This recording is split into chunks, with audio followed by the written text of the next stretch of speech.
கிறிஸ்துவுக்குள் பிரியமான அன்பு சகோதர சகோதரிகள் யாவருக்கும் என் அருமை ஆண்டவரும் உலக இரட்சகருமாகிய எம்பெருமான் இயேசுவின் நாமத்தினாலே நான் உங்களை வாழ்த்துகிறேன். இந்த நிகழ்விலே அன்பாக அழைக்கிறேன். இன்றைய நாளிலே சங்கீதம் 23ஆம் சங்கீதத்திலே முதல் வசனத்தை நாம் வாசிக்க கேட்போம்.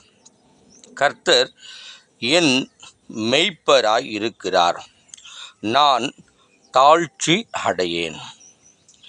எனக்கு அருமையான தேவனுடைய ஜனங்களே, கர்த்தர் நமக்கு மெய்ப்பராய் இருந்தால் நாம் எந்த காரியத்திலும் தாழ்வை நாம் பார்க்க முடியாது.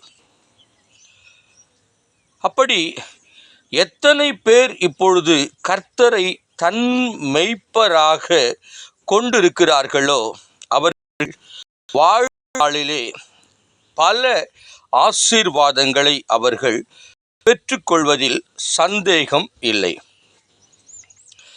ஏன் நாம் கர்த்தரை மெய்ப்பராக கொள்ள வேண்டும் என்று சொல்லி பார்க்கும் பொழுது, இது கடைசி காலத்திலே நாம் வாழ்ந்து கொண்டு இருக்கிறோம். இந்த கடைசி காலம் என்பது எவனை விழுங்கலாம் என்று வகை தேடி திரிந்து கொண்டிருக்கிறான். நாம் அவருடைய பாதுகாப்பிலே நாம் இருக்கும் பொழுது, அவர் நமக்கு மெய்ப்பராய் இருக்கும் பொழுது, அவர் நமக்கு மேலானவராய் இருக்கும் பொழுது, அவர்தான் எனக்கு எல்லாம் என்று நாம் சொல்லும் பொழுது நமக்கு ஒரு பாதுகாப்பு கிடைக்கிறது. பிரியமானவர்களே, இதுதான் கர்த்தர் விரும்புகிறதான ஒரு நல்ல ஒரு தன்மை. இதைதான் கர்த்தர் விரும்புகிறார்.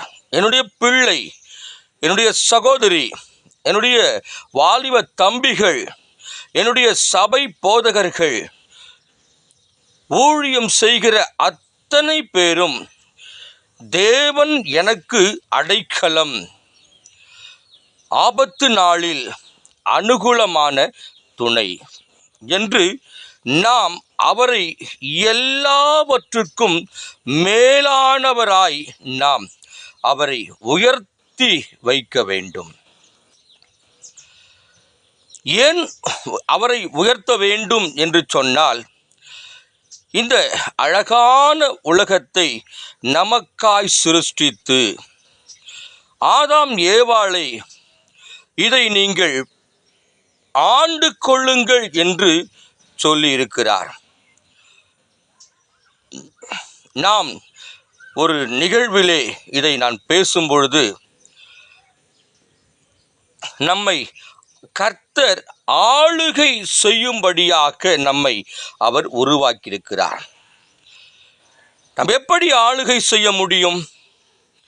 ஆண்டவர் நமக்கு மெய்ப்பராய் இருந்தால் நாம் நிச்சயமாகவே ஆளுகை செய்ய முடியும். மாறாக ஆண்டவரை நாம் பின்பாக விட்டுவிட்டு நம்முடைய காரியத்தை நாம் முதலிலே செய்யும் பொழுது, அது நிச்சயமாய் நான் சொல்கிறேன், அது உங்களுக்கு சாத்தியம் ஆகாது. பிரியமானவர்களே, அதை நீங்கள் ஒரு நாளும் செய்து முடிக்க முடியாது.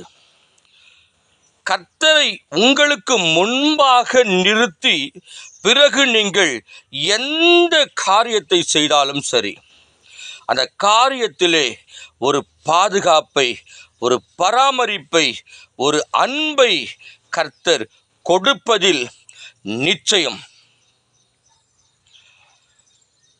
எனக்கு அருமையான தேவனுடைய ஜனங்களே, இதை கேட்கிறதான வாலிப தம்பியே, சகோதரியே, பிள்ளைகளே, தாய் உள்ளங்களே, தகப்பன்மார்களே, ஊழியக்காரர்களே, நீங்கள் எல்லாவற்றுக்கும் மேலாக கர்த்தரை உங்களுக்கு முன்பாக நீங்கள் நிறுத்துவீர்கள் என்று சொன்னால், நிச்சயமாகவே கர்த்தர் உங்களை வாளாக்காமல் அவர் தலையாக்குவார். அவர் உங்களை கீழாக்காமல் அவர் உங்களை மேலாக்குவார். உங்களுடைய காரியத்தை கர்த்தர் அற்புதமாய் வாய்க்க பண்ணுவார். நாம் ஜெபிக்கலாம். பரலோக பிதாவே, இந்த வேளைக்காக ஸ்தோத்திரம். இயேசு கிறிஸ்துவின் நாமத்தினாலே ஆண்டவரே, நாங்கள் உம்மை ஆண்டவரே முதலாவது நிறுத்த எங்களை தகுதிப்படுத்துங்கப்பா. நீர் எங்களை ஆண்டு கொள்வீராக. பரிசுத்த ஆவியானவரே, எங்களை ஆளுகை செய்வீராக. உம்முடைய கரங்களிலே எங்களை நாங்கள் ஒப்பு கொடுக்கிறோம். ஆசீர்வதியும். இயேசு இரட்சகர் நாமத்தில் வேண்டுகிறோம் நல்ல பிதாவே. ஆமேன், ஆமேன்.